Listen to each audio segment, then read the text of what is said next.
Olá pessoal, sejam todos bem-vindos ao Cast dos Espíritos, um podcast segundo o Espiritismo. Meu nome é Rodolfo e nós estamos aqui hoje para gravar um episódio muito interessante para todos vocês. O nosso tema de hoje é: o Espiritismo é cristão? Acompanhe aí com a gente as nossas discussões, os nossos debates, a gente vai fazer algumas indicações de leituras, mas não se esqueça, nós temos lá uma página no Instagram, o Cast dos Espíritos, e uma página no Twitter também, EspiritosCast. Deixe seu recado, compartilhe com seus amigos, o pessoal da família, os episódios de que você mais gostar. E também, se tiver alguma dúvida ou mesmo sugestão de temas, quiser indicação de leituras, enfim, mande lá uma mensagem pra gente que a gente vai tentar responder com a maior agilidade possível.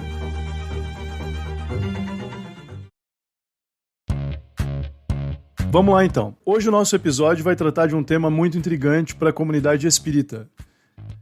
O Espiritismo, nas suas bases filosóficas, doutrinárias, é uma escola de pensamento cristão? É uma doutrina cristã? Essa é uma dúvida que atinge muitas pessoas. A gente começa a conhecer um pouco mais sobre o Espiritismo e começa a perceber que o Espiritismo tem relações com uma série de outras escolas de pensamento bastante antigas. Elas dizem respeito, por exemplo, a questionar a existência do espírito após a morte do corpo físico, a comunicação entre vivos e mortos, a reencarnação, e mais tarde a gente vai descobrindo outras coisas, como a própria evolução, a evolução dos mundos, e por aí vai. É uma doutrina fascinante que abre um monte de possibilidades. Mas, ao mesmo tempo, a gente vai descobrindo que o Espiritismo tem fortes raízes no cristianismo histórico, e não só no cristianismo, também no próprio judaísmo. Então nós aprendemos que o Espiritismo é uma revelação divina que teve, nos seus primórdios, uma espécie de conexão com aquela que seria a primeira revelação proposta por Moisés e depois pelo Evangelho de Jesus. Nós vamos explorar hoje essa relação entre o que seria uma doutrina que abre portas para possibilidades que são muito diferentes do cristianismo, ou se o Espiritismo, no fundo, é uma espécie de cristianismo reinventado ou reconstruído, tá bom? Essa vai ser a pegada do nosso episódio de hoje. Nós vamos fazer uma coisa diferente, para quem está acompanhando aí os episódios anteriores. Nós vamos dividi-lo em apenas 3 partes. Eu vou fazer uma introdução falando sobre os postulados básicos do cristianismo, né? O que seria uma doutrina cristã conforme as maiores igrejas, os maiores grupos religiosos cristãos. Depois o Dayan vai nos apresentar aqui uma série de considerações para responder à pergunta: por que o Espiritismo deveria ser considerado uma doutrina cristã? Sim, o Espiritismo é cristão, por quê? E o Valdir vai ficar com uma terceira parte, em que ele vai falar sobre por que, sob alguns pontos de vista, o Espiritismo não seria considerado uma doutrina cristã. Ao final, nós vamos fazer uma discussão sobre um capítulo do livro 21 Ideias para o Século XXI, do Yuval Harari. É um livro muito intrigante, traz alguns questionamentos bem legais e nós vamos discutir com vocês alguns tópicos desse capítulo. Então acompanhe aí com a gente, vamos aprofundar um pouco mais essa discussão.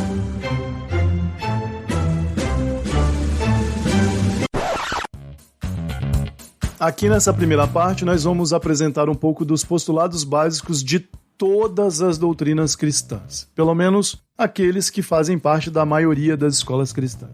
Como vocês sabem, provavelmente aí 90%, 95% dos nossos ouvintes no Brasil são cristãos.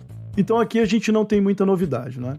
Nós temos no cristianismo, em primeiro lugar, o cristianismo é fundamentado numa narrativa histórica cujos elementos de identidade são muito bem definidos, são muito bem marcados. Essa narrativa nos traz da revelação de Deus ao povo de Israel até a morte e ressurreição de Jesus. Além disso, no caso da Igreja Católica, nós temos a tradição dos pais fundadores da Igreja e a defesa da doutrina cristã pela história da Igreja. Então, se você é católico, de hoje, no momento em que nós vivemos, até a revelação de Deus para Moisés, existe uma linha contínua. Então, quando você se diz cristão, você está preocupado justamente com essa linha contínua. Se a gente for lembrar um pouquinho lá da história do Antigo Testamento, nós temos essa narrativa constituída no Gênesis bíblico a partir da criação de Deus e, obviamente, da criação de Adão e Eva e a consequente expulsão dos dois do Jardim do Éden por causa do pecado original. Santo Agostinho nos diz, por exemplo, que ao serem expulsos do Jardim do Éden, Adão e Eva carregam consigo a marca de um erro, de uma falta.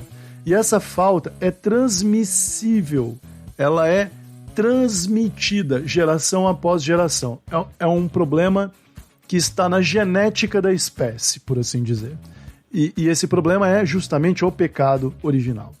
Agostinho ainda explica que no paraíso nós vivíamos em quase perfeição, conhecendo a Deus e tendo amplo controle sobre as nossas faculdades mentais. E aí nós aprendemos com o filósofo de Hipona que ao sair do Éden nós perdemos essas capacidades, não vemos a Deus, não entendemos quando Ele fala conosco, não conseguimos seguir suas ordens, nós somos naturalmente insuficientes. E essa insuficiência, então os seres humanos que nós somos, erramos pela vida material na Terra, tentando voltar para próximo de Deus, mas não conseguimos. Então, o que Santo Agostinho nos explica? Ele nos diz o seguinte, que o roteiro da nossa vida é o roteiro de alguém que caminha pela Terra, precisando se reencontrar com Deus, tentando cumprir as suas leis, mas não conseguindo.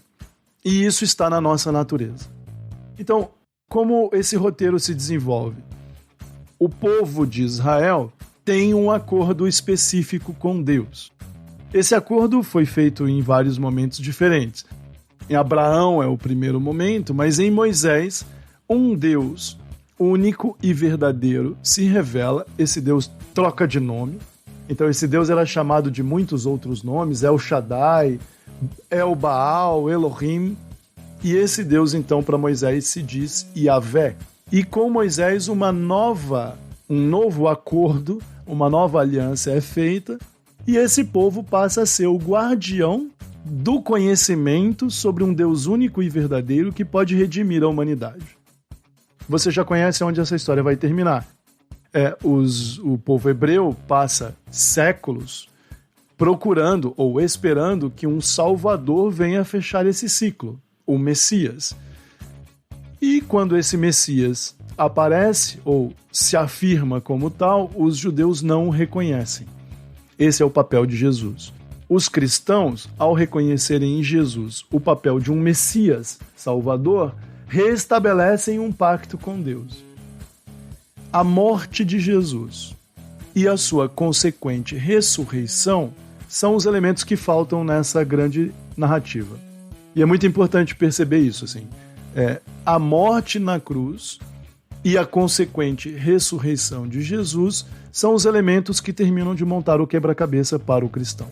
Daí em diante, nós temos uma longa história da igreja, da instituição igreja, que vai se separar lá no século XVI com a reforma de Lutero, Calvino, e que começa um pouco antes, como nós já falamos aqui, em 1400, com Jean Hus.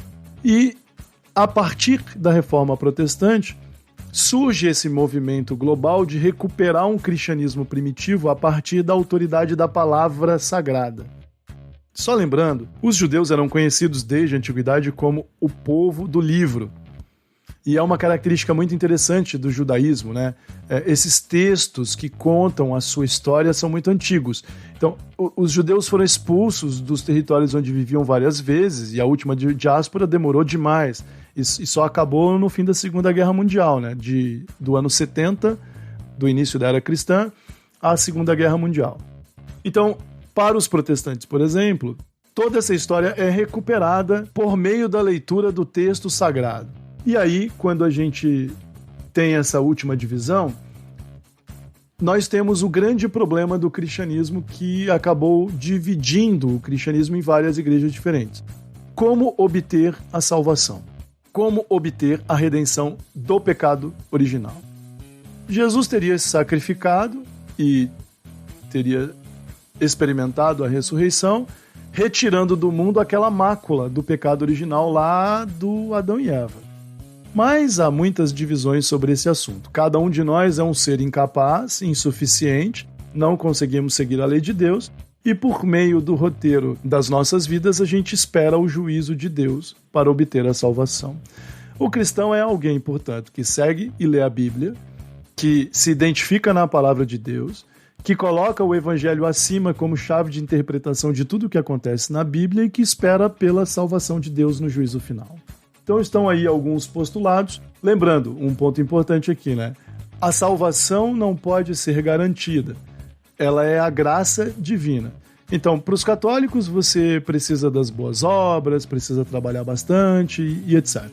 Para a maior parte dos protestantes, a fé é superior a qualquer outra coisa, e a espera na graça pela salvação é o que define a vida dos cristãos. Então estão aqui alguns elementos básicos que formam o conjunto majoritário das escolas cristãs. Em que medida o Espiritismo atende a esses postulados para se identificar como cristão? Esse é um ponto das nossas reflexões. Dayan, disso tudo que eu falei aí, com o que o Espiritismo se identifica mais? Se a gente puder dizer que ele é cristão, quais são os elementos primordiais dessa narrativa identitária cristã às quais o Espiritismo se associa?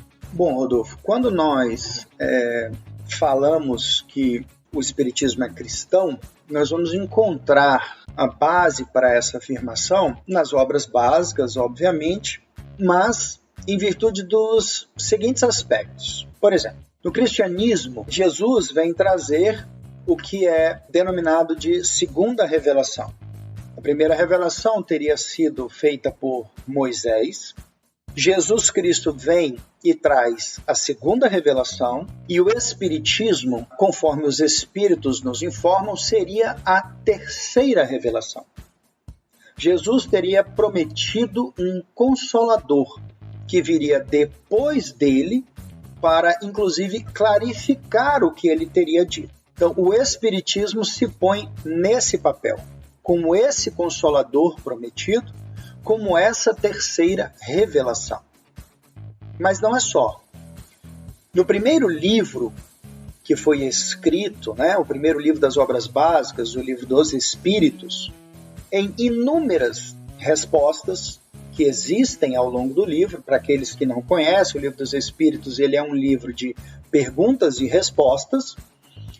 Quando os Espíritos respondem aos questionamentos, eles invariavelmente fazem referências ao Novo Testamento, ou fazem citações, melhor dizendo, de frases de Jesus, ora com o objetivo de reforçar as suas assertivas, ora para mostrar que algo que estava sendo perguntado já havia sido respondido, inclusive por Jesus.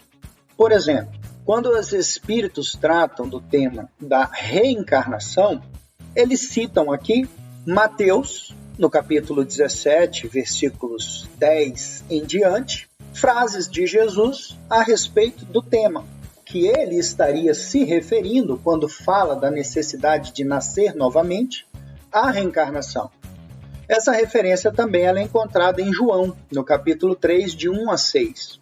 Então, os Espíritos fazem citações do Evangelho também como forma de reforçar que o que eles estão dizendo não era nenhuma novidade, que Jesus, inclusive, já tinha falado sobre isso abertamente. Um outro bom exemplo, na pergunta 625 do Livro dos Espíritos, os Espíritos questionam, ou melhor, quando questionados, os Espíritos dão uma resposta muito breve e muito seca. Kardec pergunta o seguinte: qual o tipo mais perfeito que Deus tem oferecido ao homem para lhe servir de guia e modelo? E a resposta é simples: Jesus. Muito clara, muito direta. Para os Espíritos, portanto, Jesus ele é o tipo mais perfeito que nos foi oferecido como guia e modelo a ser seguido, portanto.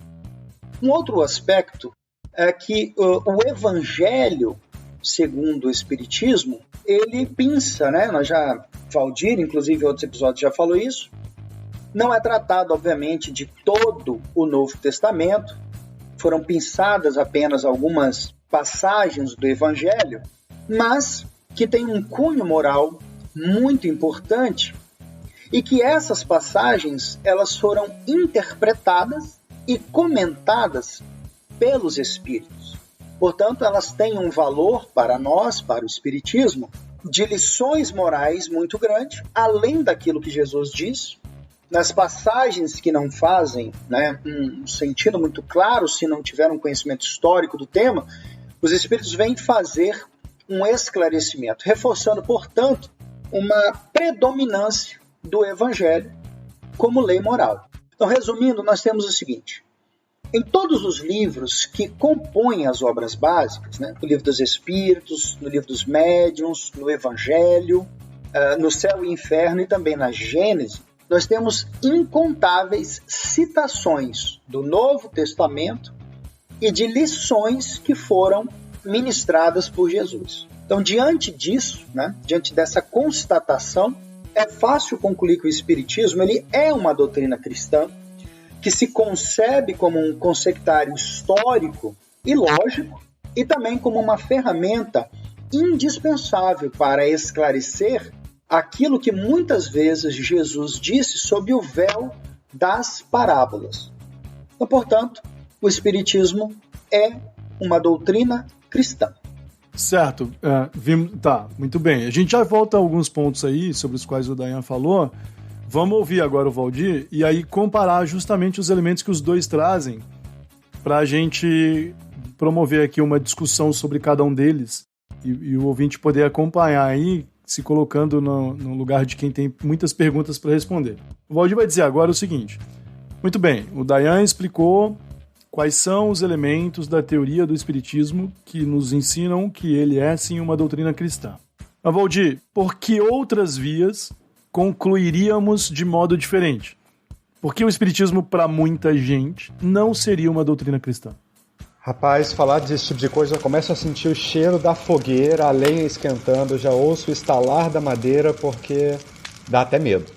Olha só, existe uma premissa que é muito importante para a gente poder entrar nesse assunto sem que haja muito ruído. Uma coisa que nós devemos considerar é a autodeclaração e outra é o reconhecimento por terceiros.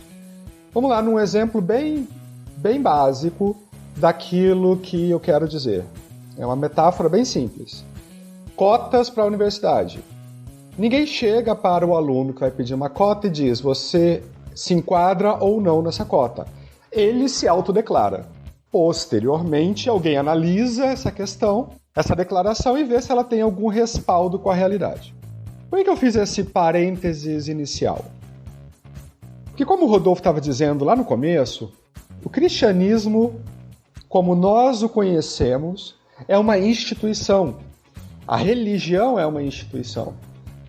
Se divide em ritos, em práticas, em crenças, mas é uma instituição. Jesus estava inserido numa instituição, ele era judeu.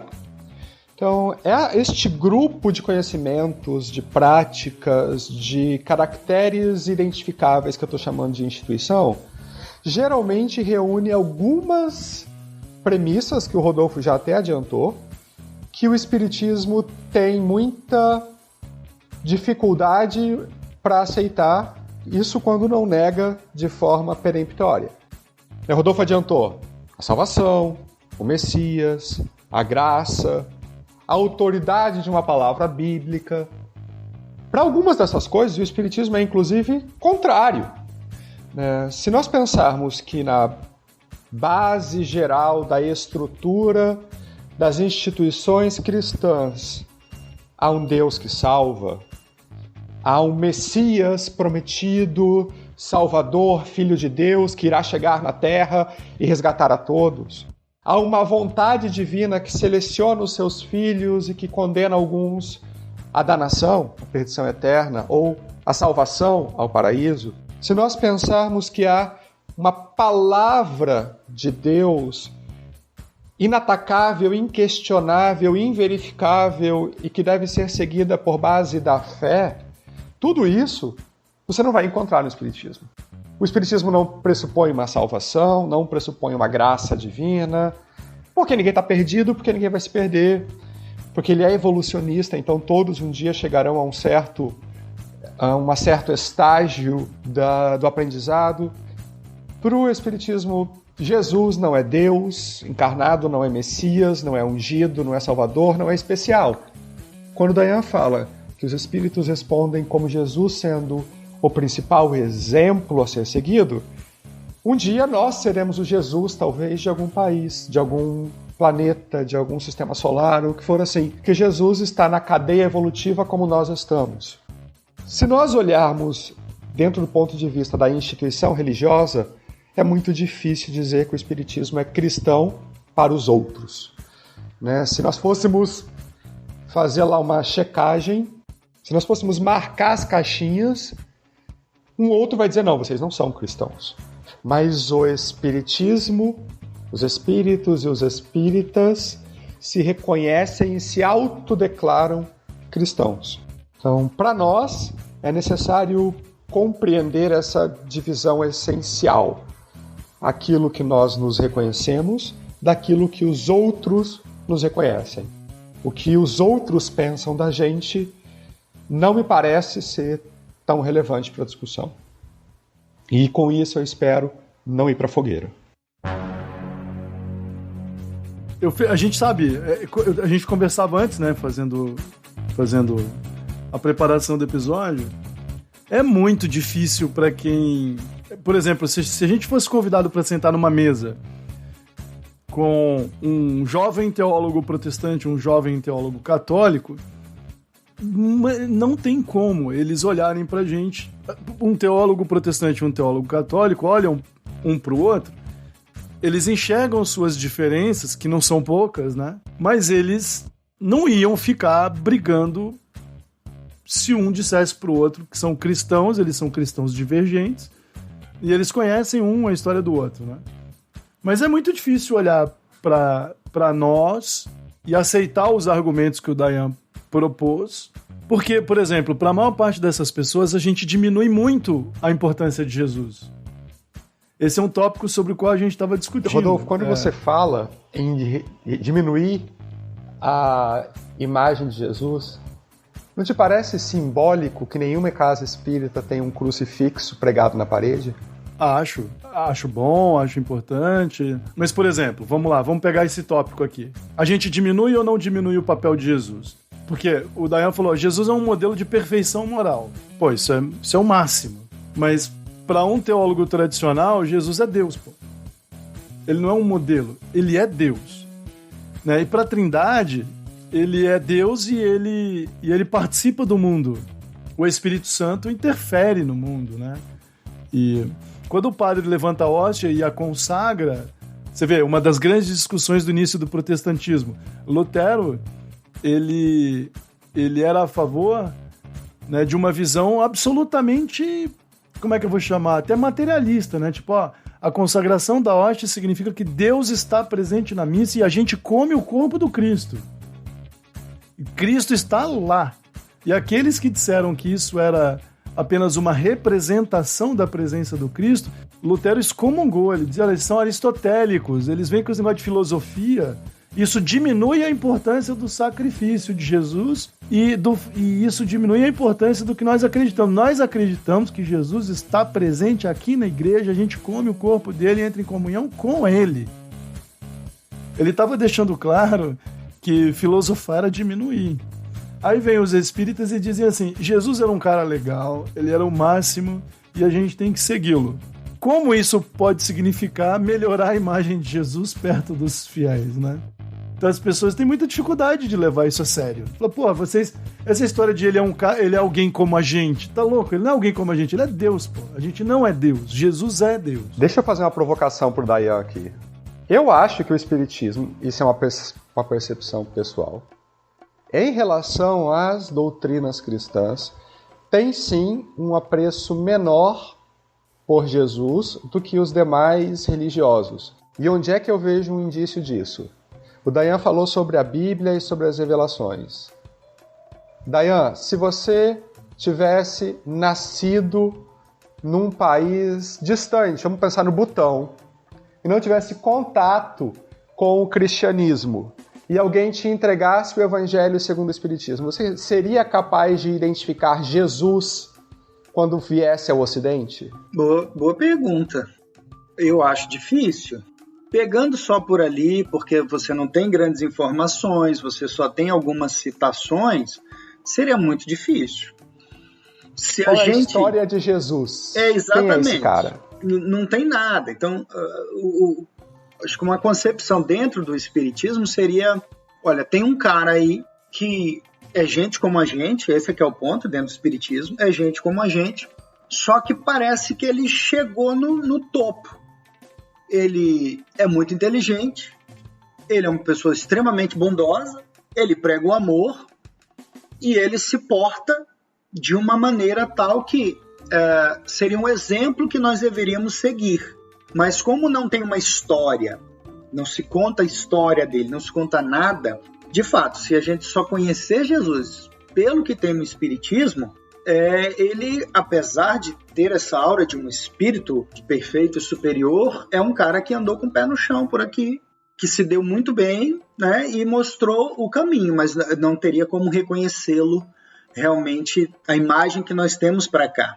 E eu vou te falar mais uma coisa, você fez uma provocação para o Rodolfo, e eu estava pensando aqui, cara, no fórum onde eu trabalho tem um crucifixo enorme lá, Jesus Cristo e tal. Cara, o fórum é mais cristão que um centro espírita? Do aspecto simbólico, sem dúvida. Se você pegar por isso daí, quase todo lugar nesse país vai ser mais cristão, se esse for o elemento que distingue, sim. Mas aí a explicação do Valdir resolve esse problema, né? O problema talvez não seja a gente. O problema seja como a história do cristianismo se desenvolveu no Ocidente, né? Você vê, existem brigas homéricas por causa disso. A gente não conhece, não faz parte da nossa cultura estudá-las, né? Eu citei só uma da biografia do Lutero, o problema da consagração da hóstia. Hoje você pensando nisso, fala assim, gente, teve guerra, o Lutero era tão chato, mas tão chato. Ele devia ser um sujeito insuportável de conviver, embora tenha sido um dos maiores intelectuais do Ocidente. Tinha amigos dele que diziam, olha, o padre, né, ele não pode pegar a hóstia, levantar para o céu, porque isso daí é uma blasfêmia, dizer que Deus entrou num pedaço de trigo. Entendeu? Ele vai dar esse pedaço de trigo com Deus dentro na boca de outra pessoa. Vamos, não levanta. E ele dizia, vocês é que são loucos. Né? Tinha briga para saber se o padre tinha que levantar ou não levantar a hóstia. Entendeu? Que é uma coisa assim que é algo mais materialista do que isso. Então, nesse sentido, se o cristianismo é uma série de práticas e de ritos, então o espiritismo não é cristão nesse sentido. Isso é uma das coisas que mais me intrigaram quando, enfim, criança ainda comecei a ver o espiritismo. Quando eu comecei a ir para a escola e a estudar, e um dos meus professores uma vez falou que havia alguns países que não acreditavam em Jesus. Eu estudei numa escola evangélica. E que eles precisavam ser cristianizados. E eu me lembro de achar isso estranho, de Deus não ser reconhecido em alguns lugares. E com os anos passando e a maturidade, e eu acho que honestamente não é ofensivo para Jesus que nós o rebaixemos da categoria de Deus para uma categoria similar à nossa, digamos, um modelo de luxo, um modelo humano de luxo, especialmente porque o mundo inteiro não é cristão. E as pessoas precisam de uma alternativa. Eu preciso entender que a ética, a bondade, o amor, especialmente o amor, ele é uma linguagem que se manifesta de formas muito diversas. Nós poderíamos encontrar centenas de formas diferentes de manifestação do amor. Onde é que eu acho que as coisas se tornam interessantes ou no mínimo justificáveis para a briga do Lutero com relação ao pedacinho de pão lá? Em algum momento precisou se preservar, e aí que é uma aposta minha, né, uma especulação minha, precisou se preservar um legado de um povo muito pequeno, muito frágil, muito incapaz, por alguma razão que eu, confesso, desconheço. Porque me parece que, Moisés não é o primeiro na história do Ocidente Próximo a falar numa divindade única. 2. Nem de longe é o primeiro, né?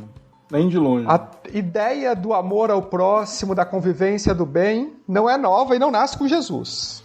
Não, definitivamente. 3. Reencarnação e comunicação com os espíritos não é alguma coisa que foi identificada pelos espíritos e sequer, parece, é algo que era comum apenas do século XIX para cá. Claro que não. Então, no fundo das coisas, Jesus ocupa um papel importante, ele é um excelente ou melhor exemplo, segundo o que os espíritos nos dizem, mas ele não é Deus, não está em todo o planeta, e nada daquilo que os espíritos acreditam como tradição tem real substrato histórico, ao que parece. Ou seja, a ideia de 3 revelações não tem raízes profundas na historicidade, pelo menos me parece. Então, onde é que eu quero chegar? Acho que nós estamos criando uma tradição religiosa cristã. E por isso a hóstia foi importante, por isso Maria ser virgem ou não foi importante. Precisava-se criar um mito sobre um evento que pudesse ser contado e que, não sendo historicamente verificável, excitasse as pessoas a manter isso como tradição. Essa é, por enquanto, a minha percepção do porquê que as coisas estão nesse pé. Você vai pra fogueira de novo, né? Porque isso basicamente significa que nós negamos, então, tudo que qualquer outra religião cristã chama de cristianismo. Mas minha tendência é concordar contigo. Agora, só uma coisa. Quando a gente fala assim, ó, Jesus então não é Deus, a gente está fazendo essa afirmação pensando no que as grandes religiões cristãs chamam de Deus. O Deus único e verdadeiro. Deus amou o mundo de tal maneira que deu o seu filho unigênito para ser sacrificado e etc. Aliás, é uma figura muito estranha, né? Dizer que alguém amou alguém porque aceitou que o filho fosse morto. É uma coisa que é bem estranha de entender, né? Mas enfim. Eu vou voltar nesse ponto quando a gente for falar do Harari. Pronto. Então a gente pensa assim, ó.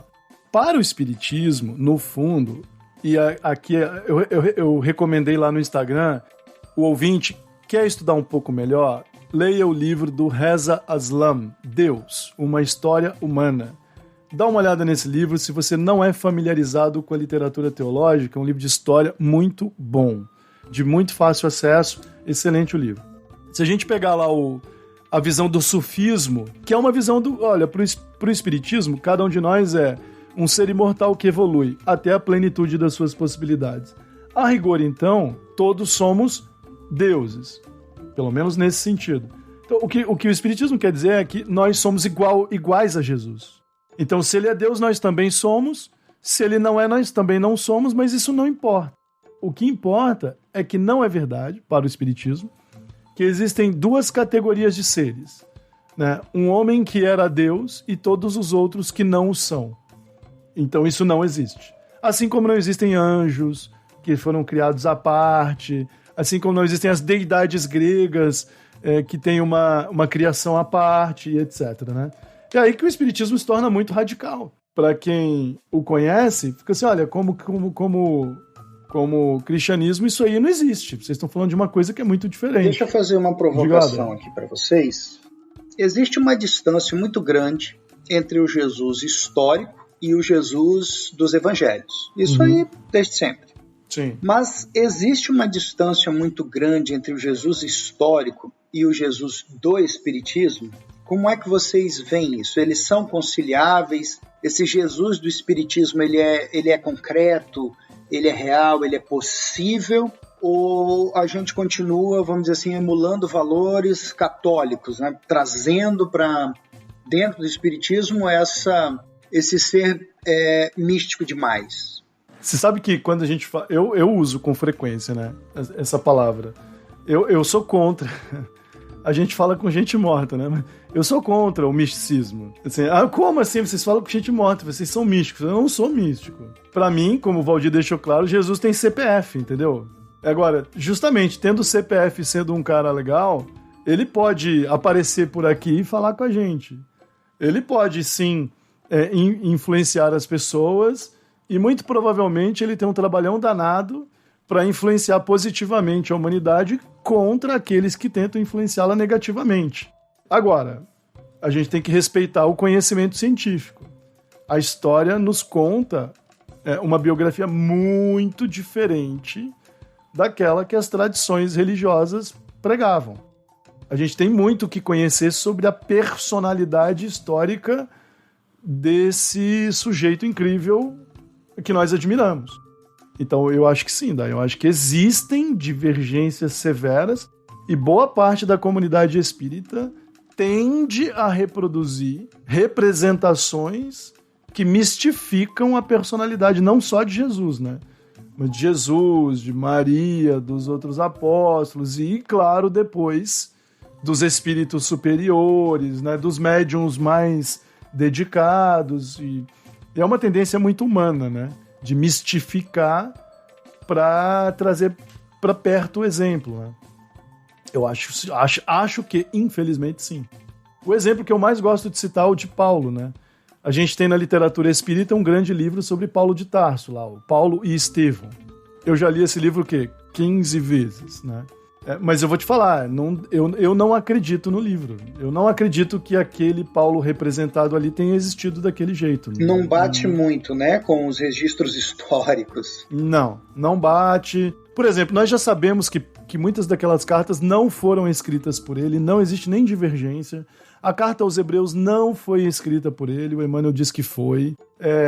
A primeira carta aos Tessalonicenses, ele diz que não foi essa a primeira carta. Enfim, ele nem fala muito sobre as cartas e o pouco que ele fala diverge do que a história já tem como consenso, inclusive nas igrejas, né? Esses documentos são muito sólidos hoje em dia, né? E, por exemplo, nós espíritas, no Brasil, gostamos muito da tese do Hermínio de Miranda sobre Lutero ser a reencarnação de Paulo. Inclusive, ele bota uma carta do Bezerra de Menezes, psicografada pelo Chico, lá na introdução do livro. Isso é muito divulgado nos centros espíritas brasileiros. Eu vou te falar uma coisa. O Lutero escreveu, acho que, eu esqueci agora o número, mas é uma coisa absurda, assim, 50, 100 mil cartas. A gente sabe tudo da vida do Lutero. Se o Lutero foi Paulo de Tarso, meu caro, o livro do Emmanuel tá mais errado ainda, porque o Lutero era um osso duro de roer, viu? O bicho era brabo, digamos assim. Pensa num sujeito que ele era violento, agressivo, ele era mal com os amigos, ele era antissemita, ele era a favor de matar criança, de jogar gente na fogueira. O Lutero parecia a primeira fase de Paulo aí. Mas naquela história de Paulo ter virado uma coisa 100% diferente, não tem, assim, na boa, eu não acredito naquilo. E o que a gente sabe da biografia dele, né, também não bate muito. O que só mostra que a gente tem muito o que estudar e parar de mistificar, né? E eu não vejo problema. Eu falei que Lutero era uma praga, eu gosto do Lutero. Para mim, conhecer mais sobre a vida dele mostra o quanto ele era um homem comum, que bebia um barril de chopp por dia, um barril de cerveja por dia. Na verdade, ele revezava entre os barris de cerveja e os barris de vinho. E terminou a vida, digamos assim, com uma saúde bem precária, bem de tanto vinho e cerveja. Mas um homem que mudou a história. Eu queria retomar a tua pergunta inicial lá, Dayan, sobre o Jesus histórico, o Jesus, digamos, religioso e o espiritismo. Isso. Quero ver a sua opinião. Então, eu acho que eu tenho aqui um voto vencido, minoritário, bem Marco Aurélio em questões peculiares, sabe? Eu não acho que o Jesus... Piada interna de jurista vai ser ralada. Alguém entendeu? Eu não sei se o espiritismo tem um Jesus, Dayan. Eu tenho ficado com dúvidas sobre essas coisas, porque concordo com o Rodolfo, o Jesus histórico não é o Jesus das religiões, esses dois homens não se encontram. O cristianismo criou para si um Jesus tradicional, erigido numa série para atender a uma série de desejos e expectativas. Um novo Deus, praticamente, né? Jesus é um novo Deus. O Islã criou para si um Jesus. Então, o Islã tem lá o seu segundo maior profeta, não maior apenas que o enviado de Deus. O Jesus, O Islã criou para si um Jesus que não é o Jesus histórico, que não tem relação com o Jesus histórico que a gente seja capaz de traçar pelas pesquisas que nós conseguimos hoje. E eu acho que o espiritismo sequer se deu o trabalho de criar um Jesus. Onde eu acho que... Você fala da codificação, né? Da codificação. Isso, eu tô falando da codificação. Obrigado, Rodolfo. Onde é que eu tô fazendo? Porque eu tô começando a criar uma tese que eu espero conseguir desenvolver nos próximos anos. Eu acho que os espíritos foram muito sagazes em aproveitar o arcabouço cultural em que o espiritismo surge. Eu tenho uma tese que ainda preciso refletir melhor sobre, em que eu acho que o espiritismo não nasce para ser uma religião, ele nasce para ser outra coisa. E, de repente, ele sofre uma mudança, uma transformação e caminha no sentido de se tornar uma religião. Por que eu acho que o espiritismo não nasce como uma religião? Nos 2 primeiros anos da Revista Espírita, Kardec passa o tempo, ele tem afirmações textuais dizendo que o espiritismo não é religião, o espiritismo é ciência, o espiritismo é conhecimento, o espiritismo vem para confirmar as religiões. Ou seja, ele não está falando de uma religião em si. Então ele não precisava de um Jesus religioso, ele não precisava criar uma tradição religiosa. E os espíritos talvez estivessem preocupados com criar mais um Jesus. Já tem o Jesus católico, o Jesus dos protestantes, o Jesus dos muçulmanos.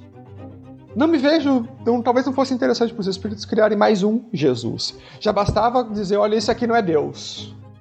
E é nesse caminho que eu tenho pensado de por que o Evangelho sequer se dá o trabalho de criar uma narrativa. O Evangelho está preocupado com algumas histórias isoladas entre si, elas não fazem uma coerência no todo. Você não consegue, pelo Evangelho, dizer o que veio antes, o que veio depois, por que foi isso, por que foi aquilo. Nada. Você não sabe quem é o homem Jesus pelo Evangelho segundo o Espiritismo. Sim, perfeito. Não. Então, me parece que o Espiritismo não se preocupa com a criação de um Jesus. Então eu não vou nem dizer, olha, o Jesus do Espiritismo é próximo do histórico, não é. Nesse sentido de Jesus que nós estamos conversando aqui, o homem do qual é possível levantar documentos históricos, referências no historiador Flávio Josefo, textos posteriores, ou o Jesus criado pela tradição religiosa, nenhum desses dois existe no Espiritismo. Eu acho que nenhum dos dois existe. Então, sim, na codificação. E agora, quando a gente pega a tradição do Espiritismo no Brasil, aí a gente percebe o enorme esforço da comunidade espírita de recompor isso que, para ela, é uma lacuna. Mas para o Kardec não era. Eu concordo plenamente com você. Inclusive, quando eu falei da parte introdutória ali, um dos problemas maiores uma das características do Espiritismo que faz com que os religiosos tradicionais não nos identifiquem como cristãos é a falta de história. Porque, de fato, na base teórica do Espiritismo, a história é quase irrelevante. Se os espíritos são imortais e se eles caminham atrás do seu roteiro evolutivo, se você foi judeu, muçulmano, protestante, católico e depois vira budista, hinduísta, isso tudo só tem uma preocupação nisso: se você vai caminhar na direção de fazer o bem ou não. Os elementos culturais com os quais você se identifica só são importantes pelo seu gosto individual. E eles têm que ser respeitados. Mas eles não são fundamentais, né? Não são essenciais. O essencial é se você é capaz de caminhar fazendo bem. Aliás, quando a gente olha lá, uma das coisas que mais me preocupam no movimento espírita é isso. Por exemplo, virou moda hoje em dia fazer evento. A FEB ia fazer um congresso brasileiro de espiritismo esse ano nas 5 regiões do país. E aí o tema era Evangelho de Lucas, Evangelho de Mateus, Evangelho de João, Evangelho de Marcos e o Apocalipse. Acho que coitada da região que ainda ficou com o Apocalipse, né? Porque, assim, na boa, não tem condição. E aí, quando você descobre que havia vários Apocalipses e a igreja escolheu um para colocar lá, você descobre que ninguém escreveu os evangelhos, talvez Lucas, né, tenha escrito um pedaço do Evangelho de Lucas, mas João não escreveu o Evangelho de João, muito menos o Apocalipse, né? Pedro tinha um Apocalipse, enfim, havia um Evangelho de Tomé, um Evangelho de Pedro, enfim. Quando você começa a estudar essa história, você se pergunta, o que os espíritas estão fazendo? Estão reinventando a exegese? E aí quando você vai ver quem é que dá esses estudos, tem algum historiador que estudou muito, né? Que realmente teve acesso a manuscritos, etc. Não. Outro dia eu vi um exemplo sobre um congresso espírita de uma federação estadual, que eu não vou dizer o nome, mas eu acho que foi do Rio Grande do Sul. que era o título do congresso deles era A Conquista do Reino dos Céus, ou A Conquista do Reino de Deus. Assim, francamente. Como se, assim... aí eles vêm e dizem assim, não, na verdade isso é só uma metáfora. A gente quer discutir... Veja, a ideia do Espiritismo não era justamente acabar com as metáforas. A ideia do Espiritismo não era esclarecer as figuras de linguagem, porque agora vivemos numa época em que a gente pode falar de modo mais objetivo sobre aquilo de que Jesus só podia falar metaforicamente. Por que de acho vocês estão colocando no banner a conquista do... Estão competindo com os evangélicos? Então, nós não temos filiação histórica. Deixa eu fazer nós não temos uma recomendação aqui. Eu creio que vocês já leram esse livro, mas eu queria recomendar para os ouvintes. Há um livro que talvez tenha sido dos que eu li no Brasil de produção científica, um dos melhores acerca do Espiritismo, se não o melhor. Chama-se Os Mortos e os Vivos, de um sociólogo da USP chamado Reginaldo Prandi. Esse cara fala sobre como o Espiritismo chegou no Brasil, como ele se desenvolveu e como o Espiritismo brasileiro tem uma dependência enorme da classe média alta e das partes conservadoras da sociedade para se desenvolver e se aprimorar. E como a relação do Espiritismo com os oficiais das Forças Armadas permitiu que, no período de maior perseguição às minorias no Brasil, durante os regimes militares, as casas espíritas saíssem a salvo, mesmo o Brasil sendo majoritariamente católico. O que nós vivemos no Brasil hoje não é, na minha percepção, e pelo que eu posso ver da Revista Espírita, nem de perto aquilo que Kardec viveu como espiritismo na França. Não chega nem perto. E hoje nós vivemos um profundo sincretismo religioso. Me parece que o espiritismo brasileiro é um sincretismo religioso extremamente íntimo da missa católica. Eu consigo identificar nas nossas relações religiosas, na nossa prática religiosa, uma proximidade muito grande com a missa católica. Talvez merecesse um pouco mais de aprofundamento no espiritismo, nos estudos dos espíritas brasileiros. Estudar isso daí, né? O que é, até onde se aprofundou esse sincretismo, sabe? O que nós temos hoje na mão? Eu nem acho, eu concordo, e nem acho que só por ser sincretista seja ruim. O problema é de onde você está tirando os elementos do sincretismo, né? De uma tradição que você prometeu superar. E esse é o maior problema, né? Por exemplo, que a gente tenha elementos de sincretismo com religiões afro seria o máximo. Afinal, até as nossas origens naturais são muito parecidas.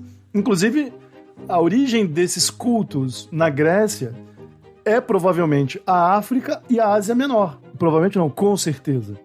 Então, se a gente tivesse restaurando alguns desses elementos, show de bola. Agora, recuperar elementos da missa, do misticismo dos santos, né, das práticas ritualísticas formais, até essas palestras espíritas que são puro emotivismo, puro emocionalismo, né? Você vê 200 palestras no YouTube com o mesmo nome. Outro dia eu assisti uma em que o sujeito não parava de falar do amor ágape, padre Marcelo Rossi, e ficava repetindo essa cantilena, assim, copiando, entendeu? Até as inovações da Igreja Católica são copiadas. É uma coisa, enfim, simplesmente terrível. Eu vou chamar agora a atenção de vocês para a gente pular para a última parte, que a gente já está com bastante tempo do episódio. A gente continua experimentando novos formatos aqui. Depois do 10º, do 20º, a gente chega num formato que mais agrada, né? Mas vamos falar aqui um pouco sobre o capítulo do livro do Harari. Rodolfo, deixa eu abrir esse trecho, porque eu me comprometi lá atrás com o ouvinte a levantar esse assunto de novo. Sim. E eu queria levantar esse assunto pro Dayan. Não, vamos lá então. Só para que o ouvinte se situe, a gente está lendo aqui, e como eu sou muito organizado, o livro está bem aqui. Peraí. Beleza, achei o livro. Nós estamos lendo aqui, eu sugeri pro Valdir e pro Dayan que a gente desse uma lida no capítulo 20 do livro 21 Ideias ou 21 Lições para o Século XXI. Tá? O título do capítulo é Sentido. A vida não é uma história. E como o cristianismo é uma história, né, é uma narrativa, o Harari faz 1 milhão de questionamentos ali que são muito intrigantes. O que é que vocês acham? Então, olha só, você comentou mais cedo sobre a dificuldade que havia de entender o sacrifício do Filho de Deus porque ele ama os outros. Porque eu vou sacrificar alguém porque eu amo os outros. O Harari tem uma tese nesse capítulo sobre a relevância do ritual ter uma relação íntima com o quão sacrificioso ele é. Então é mais importante o ritual que eu realizo um sacrifício maior ou que eu sacrifico mais os outros para realizá-lo. Então, mortificar a carne, um dízimo maior, o jejum na sexta-feira, não fazer nada no sábado. Enfim, nós criamos religiosamente, nas religiões cristãs, inúmeros sacrifícios. E esses sacrifícios rituais mantêm a religião de pé. O que eu ia perguntar particularmente, eu acho que o Harari teve uma sacada excepcional nisso. Eu não sei se a ideia original é dele mesmo, mas a ideia é muito boa, de que quanto maior o sacrifício, mais relevante é o ritual. E eu ia perguntar 2 coisas. Ah, sim, se você olhar, desculpa te interromper, mas se você olhar para Grécia e Roma, por exemplo, enquanto os pobres sacrificavam ali, quando tinham muito dinheiro, um pombo, né? E sacrifício bom era sacrificar touro. Exatamente. Se você sacrificasse um touro, aí o negócio tava bom. Aí o Deus ia responder rápido, você ganha guerra, você demonstrava poder e riqueza. Você agradava mais ao Senhor, enfim. Mas nós estamos falando... certeza. Se puder sacrificar um filho mais velho, aí pronto. Aí beleza. Aí os ventos vêm, você vai ganhar a guerra. O Agamenon sacrificou a filha. O Abraão entregou o filho lá, que Deus impediu na última hora. O Jefté, no livro de Juízes, sacrificou a filha na Bíblia. Enfim, aí é o top. Mas daí, eu fico pensando no seguinte: nós estamos fazendo um podcast sobre espiritismo, ser cristão ou não. E pensando em tudo que a gente tem discutido hoje, de Jesus histórico, da Bíblia, da relação de tradição, religião, e do assunto que a gente puxou agora, do ritual ser um sacrifício. Eu queria saber a tua opinião. Você acha que o espiritismo tem rituais e esses rituais são sacrificiosos o suficiente? Sacrificiosos o suficiente foi bom. Pode ir. Sinceramente, a gente gosta de dizer que no espiritismo não tem ritual, mas tem. Embora a gente diga que não, ele não tem talvez nos moldes de outras religiões, mas nós temos lá, sem dúvida alguma, os nossos pequenos rituais.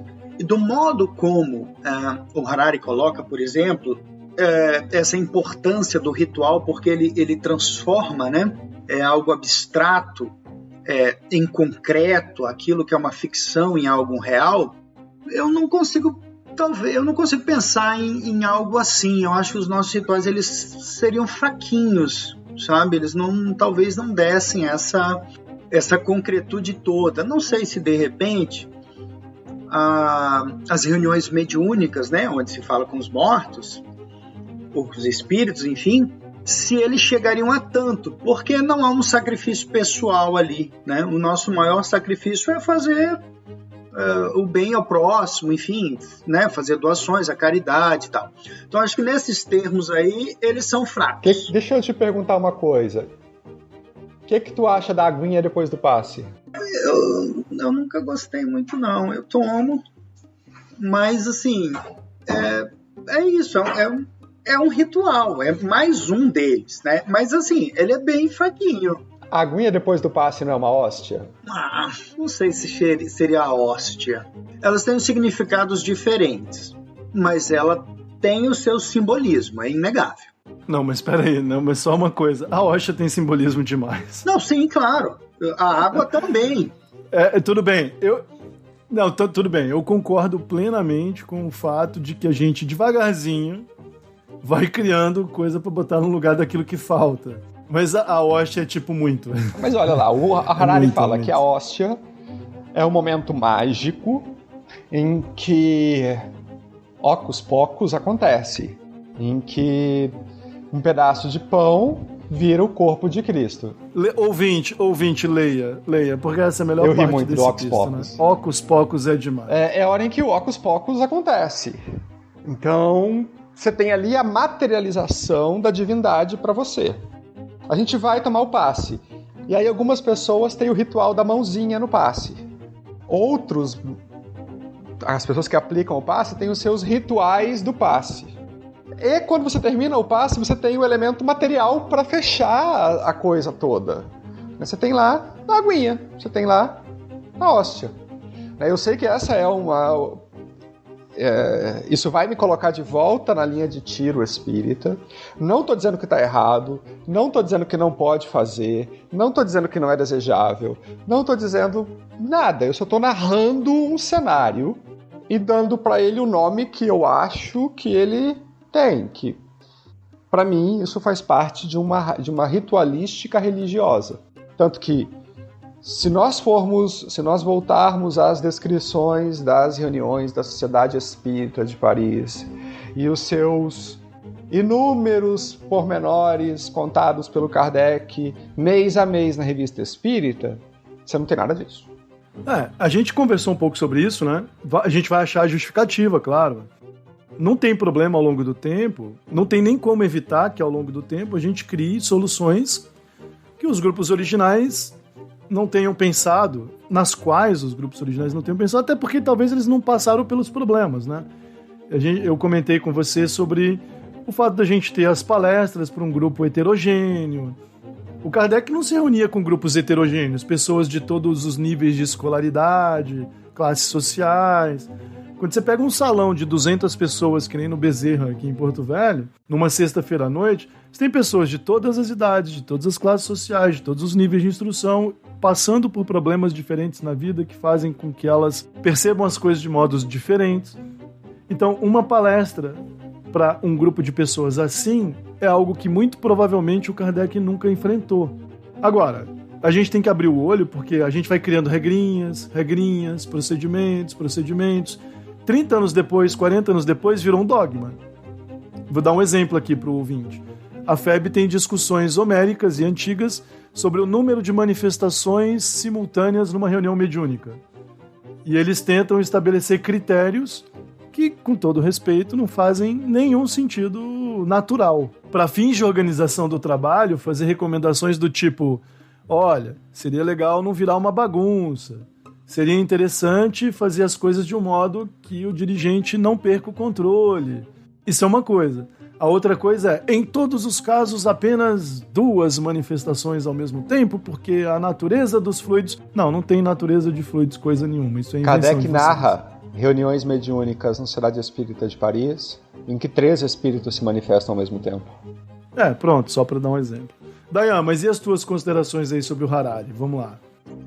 Eu confesso que vários pontos eu tinha até anotado, mas para a gente não se alongar demais, há um trecho que me chamou muito a atenção, em que ele tece críticas especificamente com relação à teoria, né, ou as religiões que possuem a teoria em que o que ele chama de epopeia não termina nunca. Ele diz que elas são muito atraentes, mas que ela apresenta 2 problemas principais. O primeiro seria o fato de estender, né, a história pessoal de cada um ao infinito. Isso não resolve, né? Trazer uma epopeia em que a minha vida ela começou sabe Deus aonde e não vai terminar nunca, traz um problema muito grande. Ou melhor, não me traz nenhuma vantagem e apenas torna a minha vida muito mais longa.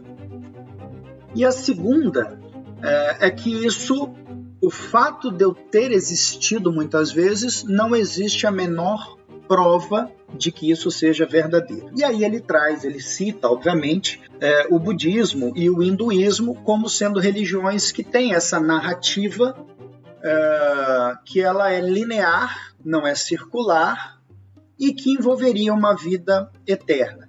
Então, eu fiquei pensando se o que ele está dizendo... confesso que eu não conheço nenhuma das 2 religiões, nem minimamente, talvez só uma coisa ou outra, Mas eu fiquei imaginando se isso se aplicaria também ao espiritismo. Me pareceu que essa afirmação dele, bom, pelo menos a segunda é mais complicada, quando ele fala que não há provas disso. O problema é uma prova material, é sempre complicado quando se fala de metafísica, né? E nós estamos falando de espírito, algo que não necessariamente é palpável ou visível, só em situações especiais, mas me incomodou um pouco e eu gostaria mais de ouvir vocês sobre isso, a respeito do fato de que pensar na vida como eterna só torna ela mais longa, não a torna mais útil, não a torna melhor. O que faltou para ele aqui? Eu acho assim, sobre esse ponto, o Espiritismo é muito claro. O Espiritismo se propõe a ser uma escola de pensamento que descreve melhor a natureza. Ponto. E na descrição da natureza existe o fato de os espíritos serem imortais. Isso é um fato. Então, o Espiritismo não tenta nos convencer de que é a melhor opção acreditar nisso. Ele só deixa claro que isso é um fato. Que a gente pode acreditar nele ou não. Então, por exemplo, o Espiritismo tradicionalmente não se preocupa muito em fazer prosélitos, né, de convencer as pessoas a migrarem para dentro dos centros espíritas. Porque a gente não tem a pressão do fim do mundo, a gente não tem a pressão do juízo final, a gente não tem a pressão da salvação. Ah, mas vocês não se preocupam em ajudar as pessoas Não, a gente tem o tempo à frente é infinito, na verdade o tempo não existe. E como o espírito é imortal, a evolução não tem fim, a gente não sofre dessas pressões psicológicas por convencer as pessoas de que o fim do mundo estando próximo, elas precisam agilizar. Todas as escolas judaico-cristãs e muçulmanas são assim. Jesus mesmo pregou, o fim do mundo está próximo, assim, o reino vai chegar.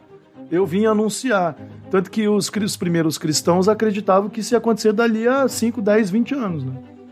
E aí, quando Jerusalém foi destruída pelos exércitos do Tito, os cristãos tiveram que se reinventar. Porque não parecia muito fácil acreditar que dali a 30 anos o reino de Deus vingaria sobre a terra, né? Ficou mais difícil. Então, assim, essa escatologia teve que ser reconstruída muitas vezes. E nenhum cristão hoje vai... Bom, eles fizeram isso ao longo do tempo muitas vezes, mas nenhum cristão hoje vai dizer que o reino de Deus vai chegar ano que vem. A pandemia está aqui, acho que o mundo vai conseguir se recuperar, né? Deve ter gente por aí, espíritas inclusive, dizendo espíritas principalmente. Viu aí, ó, a pandemia, olha aí, ó. Tá vendo? Vai acabar agora, assim, aproveita. Era 2012, mas é raro alguns anos só. Então, acho que a melhor resposta pro Harari olha, a gente não tenta convencer ninguém de que é a melhor opção. A melhor opção é ir pro paraíso. A melhor opção é, ter uma vida só rápida, jogo rápido e viver na eternidade salvo num paraíso perfeito. Que ninguém nunca conseguiu representar, né? Mas, enfim, seja lá como for, parece que é bom. Eu estava tentando pensar o que você perguntou da cadeira do Harari, né? Se estivesse sentado lá. E o Harari usou aí um argumento que eu gosto, porque ele funciona muito bem para todo mundo que está vivo e encarnado agora, que é, eu preciso viver melhor e fazer bem agora, não para depois. De fato, me parece que jogar isso tudo para um futuro incerto, interminável e etc., é mais prejudicial do que vantajoso. Os espíritas às vezes se apoiam numa muleta de Rodolfo, eu tenho tempo, etc. E às vezes isso serve como uma justificativa para não fazer algo que deveria estar sendo feito agora. Então isso é sempre uma medida delicada, um equilíbrio complexo entre o reconhecer o fato natural de que eu sou um espírito imortal, de que eu tenho o universo à frente, e, ao mesmo tempo, não deixar tudo para amanhã, né? Não deixar tudo para ser feito em outro instante. Eu acho que se o Harari conhecesse o Espiritismo, ele ficaria ainda mais injuriado, porque, para as religiões que ele citou, a história começa com o homem, com o indivíduo, com o humano. E para o Espiritismo a coisa começa ainda muito antes. A gente não sabe nem sequer como, mas com um troço que é muito, muito, muito, muito anterior à humanidade. Há passagens em que se fala de princípio espiritual ou de um elemento da teoria essencial do espiritismo que vem a se transformar ou a se solidificar no espírito, num futuro. Você vai encontrar relatos sobre isso ainda nos minerais. Então a coisa vai tão mais para trás, ela é tão mais infinita, que é quase possível dizer que a infinitude que o Harari fala para as outras religiões de um futuro que não chega, para o Espiritismo volta a um começo que não chega também. Não é só um futuro que não chega, é um começo que não chega. Já que a gente pode olhar o máximo que for para trás, a gente não é capaz de dizer onde isso tudo começou. A gente não vai dizer onde isso tudo acaba, nem onde isso tudo começou. E muita gente usa esse argumento para depreciar o Espiritismo, né? Falar, vocês vêm tentando nos ensinar uma coisa que seria melhor, tipo, a gente vai se reencontrar com quem morreu, eu perdi meus filhos, mas eu vou reencontrá-los, vai ser tudo bom. Só que vocês colocam outra coisa no lugar, que é o fato de a gente viver para sempre à custa dos próprios esforços. E para a maior parte dos religiosos isso é ruim. Isso é penoso, gera ansiedade, medo do futuro e etc. Sacrifício. Mas eu acho que esse é o lado positivo do Espiritismo. Ele não abaixa o seu preço. Entendeu? Verdade. Ele diz, olha, mais uma vez, essa é a realidade. Se você não gosta dela, dá teu jeito. Ah, mas e se eu... Você falou, você comentou, Valdir. Por que motivos eu faria agora o que eu posso fazer depois? O motivo é muito simples, porque não fazendo agora o que você precisa fazer, você vai continuar sofrendo. Então, você não tem todo o tempo à sua frente vivendo num parque de diversões. Você tem todo o tempo à sua frente vivendo mal. Sim. Penando por causa das tuas dificuldades, sobretudo as tuas dificuldades morais. Se você não agilizar e aproveitar bem a encarnação, o tempo à sua frente vai ser muito mal vivido, com muita dor e sofrimento. Eu vou encaminhar aqui, Dayan, para minha observação final. Se eu deixei se te falta algum elemento, pode me interromper à vontade. Nosso tempo já está meio estourado. Que a minha observação vai um pouco na direção da tua. Porque o Harari diz assim, olha, analisando a história das religiões, todas elas inventam para os seres humanos um sentido que eles atribuem para suas próprias vidas para viver. O ser humano é um bicho que precisa de sentido. E quando a gente vê a indústria do coach hoje em dia, meu Deus do céu, né? Ninguém podia imaginar. Mas enfim. Então, o ser humano é um bicho que precisa de sentido.